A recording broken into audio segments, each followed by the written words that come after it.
The collapse didn't end the system, it rebooted it. When the debt bubble burst and the old world stumbled into chaos, a new network quietly came alive underneath the ashes. A system not built on promises but on protocol. Not on politics but on precision. They call it the Internet of Value. The global network where money, assets, and data move as seamlessly as information. And behind the headlines of inflation, rate hikes, and digital currencies, something enormous has begun. A war for global liquidity. Because in this new system, whoever moves value fastest wins. The world once fought wars for oil, for land, for gold. But in the digital age, the most powerful weapon is liquidity. The ability to move wealth instantly, across any border, in any form. And as the old banks crumble and currencies lose trust, the battle lines have been drawn between governments, corporations, and code itself. This isn't about speculation anymore. It's about control over the flow of value that powers the global economy. At the center of this silent war are three players: CBDCs, stablecoins, and neutral bridge assets. Central banks are rushing to roll out their programmable currencies, tokens of total control. Every transaction traced, every wallet identified, every coin permissioned by policy. Meanwhile, private corporations launch stablecoins backed by dollars and treasuries, seizing control of the world's liquidity, while governments watch helplessly from the sidelines. But between them lies the bridge, a neutral layer built to connect everything without allegiance to anyone. That bridge is the beating heart of the Internet of Value. It's here that XRP, XDC, and Quant quietly emerge as the infrastructure of the new financial world. Invisible, interoperable, unstoppable. Not currencies competing for dominance, but rails designed to move all value, regardless of origin or nation. Every ledger, every exchange, every tokenized asset will one day flow through this invisible web, where value moves like information and settlement becomes instant. But that power comes with a price. Because if money now moves at the speed of light, whoever controls the rails controls the world. And that question, who governs liquidity, will define the next century of civilization. The global debt collapse was only the first act. The Internet of Value is Act 2, and it's already live. Banks are integrating ISO 2022, corporations are testing tokenized bonds, central banks are digitizing national currencies, and blockchain networks are quietly connecting the rails beneath them all. The infrastructure is no longer theory, it's infrastructure in motion. The reset has happened, and the race to control the flow of value has begun. This isn't the story of the end of money, it's the story of what replaces it. A battle fought not in parliaments or markets, but in code, where AI, liquidity, and digital rails decide the winners of tomorrow's economy. Because after the collapse comes the race. And in this new world, the one truth that matters most is the one they don't teach in school. Whoever controls liquidity, they controls the world. Part 1. The new rails, ISO 2022. The most powerful revolutions don't begin with riots. They begin with standards. And while the world watched headlines about inflation, elections, and interest rates, the largest migration in financial history happened silently in the background. On a cold Monday morning, a switch flipped. Every major bank, clearinghouse, and payment network began speaking a new digital language, ISO 2022. It wasn't a press conference. It wasn't a trend. It was an upgrade to the operating system of money itself. For 50 years, the world's value moved on outdated code. Slow, fragmented, and blind. Each country, each institution, had its own format, its own message, its own definition of a transaction. A wire transfer could take 3 days. Not because the world lacked technology, but because the networks couldn't understand each other. ISO 2022 changed that. It unified value the same way the internet once unified data. Every currency, every payment, every asset, described in one structured, machine-readable language. For the first time, money could move through the global network like an email. Banks didn't advertise the change because they knew what it meant. When communication becomes instant and precise, the middlemen become obsolete.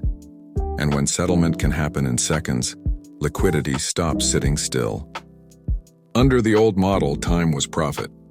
Banks held trillions in float, value trapped between sender and receiver, profiting from delay. But ISO 2022 compressed that timeline to zero. Float vanished, fees collapsed, and the very architecture of global finance began to invert.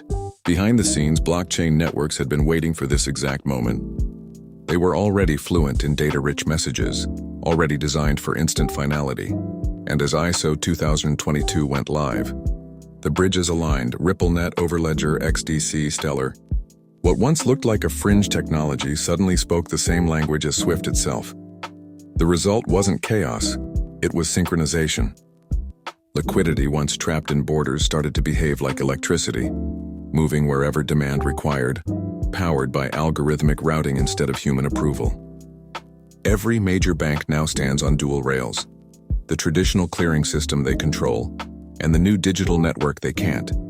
At first, they used the new rails quietly, for cross-border testing, for treasury pilots, for instant settlements between subsidiaries. But soon the advantages became too big to ignore. Speed became reliability, transparency became compliance, and compliance written into every packet of data became automation. The paradox is elegant. The system didn't need to be replaced, it only needed to evolve. By upgrading the language, they made room for entirely new participants: fintechs, tokenization platforms, and blockchains built for speed. And while the old world still debates crypto, the new world quietly integrated it. Because ISO 2022 isn't about coins, it's about connectivity. It doesn't care what carries the value, a dollar, a digital bond, or a token. Only that the message is clear, the data complete, and the settlement final. This is why the migration mattered. It's not just a banking update, it's the foundation of programmable liquidity. The rails are live. The nodes are talking. Every central bank, payment processor, and blockchain is now part of one universal grammar of money. And when language unites, markets merge. The next phase isn't speculation, it's integration. Because now that the rails speak the same code, the next question becomes unavoidable. Whose asset will move through them the fastest? Whose bridge will connect them all? And who, in this new era of instant value, will truly control global liquidity? Part 2. CBDCs, Stablecoins, and XRP, the liquidity war. Every financial era has its empire, and every empire has its currency. But in this one, the empire isn't a country, it's a network. The collapse of fiat trust didn't erase money, it fractured it. Now three forces fight to define what value means in the digital age: the central banks, the corporations, and the code. Each believes they hold the answer, each builds their own system, and all of them want the same prize: to control of global liquidity. First, the states. Governments around the world are rushing to deploy their programmable currencies, CBDCs, or central bank digital currencies. They promise stability and efficiency, but behind every promise hides control. CBDCs are programmable by design. Every transaction, every wallet, every dollar can be tracked, limited and reversed with a few lines of code. To the public, it sounds like innovation. To central banks, it's surveillance in plain sight. With CBDCs, monetary policy becomes direct code execution. Stimulus payments can be targeted to individuals. Taxes can be withdrawn automatically. Access can be revoked without debate. It's a perfect system, and for those in control of it. Next, the corporations. When trust in governments faltered, Silicon Valley saw an opportunity. If the state controls the money supply, why not let the markets do it better? The result was the stablecoin revolution. Tokens like USDC, USDT, and soon RLUSD.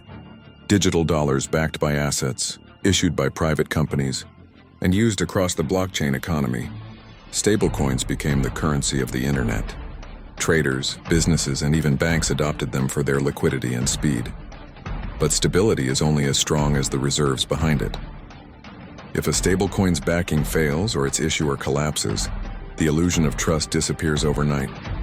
We saw it before with algorithmic disasters when, and we'll see it again. Still, stablecoins proved one thing that regulators couldn't ignore. People don't want permission. They want performance. When a transaction clears in seconds, trust follows utility. Then comes the code, the neutral bridge. The third player isn't a government or a company. It's a protocol, a neutral network designed to connect every other system. This is where XRP, XDC, and Quant enter the battlefield. These aren't speculative tokens. They're infrastructure, the invisible plumbing of a new financial order. Where CBDCs centralize, they connect. Where stablecoins depend on banks, they bypass them. And where politics divide, they interoperate. XRP acts as the universal translator between assets. A liquidity bridge, optimized for one thing: frictionless movement of value across borders and currencies. It doesn't compete with money, it moves it. In the liquidity war, that's the ultimate weapon. When banks, governments, and corporates can all settle through the same network, one asset becomes the neutral ground. And the neutral ground becomes the new standard. That's why Ripple's strategy was never about hype. It was about plumbing, integrating corridors, building partnerships, and quietly wiring the world for the moment the old system failed. Because when the rails were ready and the world needed a bridge, Ripple would already be standing on it. The battle lines are drawn. CBDCs want sovereignty. Stablecoins want market share. The bridges want neutrality. And the world doesn't realize these three factions are converging fast. Each needs the others to survive. CBDCs need liquidity providers. Stablecoins need regulatory access. Bridges need both to expand. But only one group will become the backbone of the new system. The rest will be users or casualties. The liquidity war isn't about destroying the old system. It's about absorbing it. And as the rails merge, the winners won't be the ones who printed the most money. They'll be the ones who move it fastest and most efficiently across every market on Earth. Because in this war, speed is sovereignty, and neutrality is power. Part 3, Ripple, Quant, and the Banking Alliance. Every revolution needs an infrastructure, the roads, the pipes, the cables that carry power long before anyone sees the lights turn on. The new financial system is no different. While the headlines debate crypto regulation, a quiet alliance has already formed beneath the surface, not between rivals, but between builders. This is the Banking Alliance of the Internet of Value, and at its core stand three names: Ripple, Quant, and XDC. They aren't competing, they're constructing. Ripple built the bridge. Its mission was simple: fix what Swift broke, the slow, costly, fragmented process of global settlement. While others chased speculation, Ripple engineered corridors.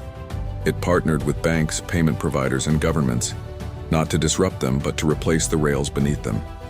Every connection, every on-demand liquidity corridor, every integration into legacy banking was a brick in a larger structure. Most didn't see it. But Ripple wasn't selling XRP, it was selling interoperability. A universal translator for value, capable of moving any currency in seconds, whether fiat, digital, or tokenized. And now Ripple's ecosystem is expanding beyond XRP with RLUSD, a regulatory-compliant, dollar-backed stable asset designed for institutions who need stability before they embrace speed. Ripple has built both: the fuel, XRP, and the frame, RLUSD, two sides of the same bridge connecting traditional liquidity with on-chain settlement. Quant built the operating system. Its product Overledger isn't a blockchain. It's the layer above them all. It connects private, public, and permissioned networks without forcing anyone to migrate. In a world divided by protocols, Quant made them compatible. Governments love it because it speaks compliance. Corporations love it because it speaks flexibility. And developers love it because it speaks simplicity. Quant doesn't need to ask institutions to trust new technology. It lets them keep their existing systems while quietly merging them with blockchain infrastructure. It's not revolution through replacement. It's revolution through translation. When Ripple provides liquidity and Quant provides interoperability, they form the nervous system and the brain of the new economy. One moves value, the other routes it. And then there's XDC, the unsung engine of global trade. Trade finance, and the world's largest, slowest, most paper-clogged market, has finally met its match. With trade finance, XDC is tokenizing invoices, bills of lading, and cross-border contracts, turning frozen capital into digital liquidity that can move instantly across the same rails Ripple built and Quant connects. Every trade becomes a token. Every token becomes collateral. And every movement of goods now moves parallel to the movement of value. This isn't speculation, it's infrastructure that earns. Together, these three form the backbone of a system too efficient to stop. Ripple provides the liquidity. Quant provides the interoperability. XDC provides the utility and real-world trade. They've done what no government or corporation could. They've made the Internet of Value work. But here's the brilliance: they didn't build it as one network. They built it as a stack. Independent layers that can plug into any institution's system, from central banks to logistics firms, without friction. Each layer strengthens the others. ISO 2022 connects the data. Overledger connects the ledgers. RippleNet connects the liquidity. XDC connects real-world value. It's not competition, it's convergence. While the public debates regulation, these rails are already live. And as the next collapse or liquidity crisis hits, banks won't have to imagine solutions, they'll already be plugged into one. That's the quiet power of this alliance. No flags, no politics, just rails that work. Because in the Internet of Value, the winners aren't the loudest disruptors, they were the ones who built the infrastructure before anyone realized the world needed it. Part 4. The Decentralized Resistance. Every empire breeds resistance. And as the digital rails of finance fuse into one unified system, a quiet rebellion has begun, not in the streets but in the code. The more centralized the future becomes, the more people awaken to what's at stake. Because a world where every transaction is programmable is a world where every life becomes permissioned. That's why the decentralized resistance isn't about speculation anymore. It's about sovereignty. When central banks rolled out pilot CBDCs, people saw what programmable money really meant. Expiration dates on currency, restrictions on what you could buy, geofencing for purchases outside approved zones, automatic taxation, and the illusion of privacy, replaced by total transparency to the state. It was efficiency at the cost of autonomy. And while institutions cheered for innovation, a new generation of developers, cryptographers, and freedom-focused investors saw the danger and started building the alternative. This was the rise of DeFi 2.0. Decentralized finance no longer built just for yield but for resilience. Peer-to-peer liquidity networks that run without banks. Privacy-preserving ledgers resistant to surveillance. Decentralized oracles feeding real-world data into contracts that need no intermediaries. Where the new financial elite builds rails of control, the resistance builds rails of choice. Projects like Monero, Secret Network, and Haven fight for privacy. Thorchain and UniswapX build liquidity bridges that bypass centralized exchanges entirely. Hedera, Algorand, and Cardano push for verifiable yet decentralized compliance. And innovators tie it all together with layer 0 interoperability, allowing anyone to move value globally without permission. It's not about avoiding the system, it's about building beyond it. Because if money becomes code, the people must own part of that code, or they will forever be subjects of the networks they depend on. The irony is poetic. The same technology built for control, blockchain, also powers liberation. It's the same sword, wielded by two sides. One seeks transparency for the few, the other demands transparency for everyone. Decentralization is messy, it's slow, it breaks things, but it's alive, and that's what makes it powerful. In every major movement in history, the pattern repeats. When systems consolidate, innovators decentralize. When control tightens, code fractures.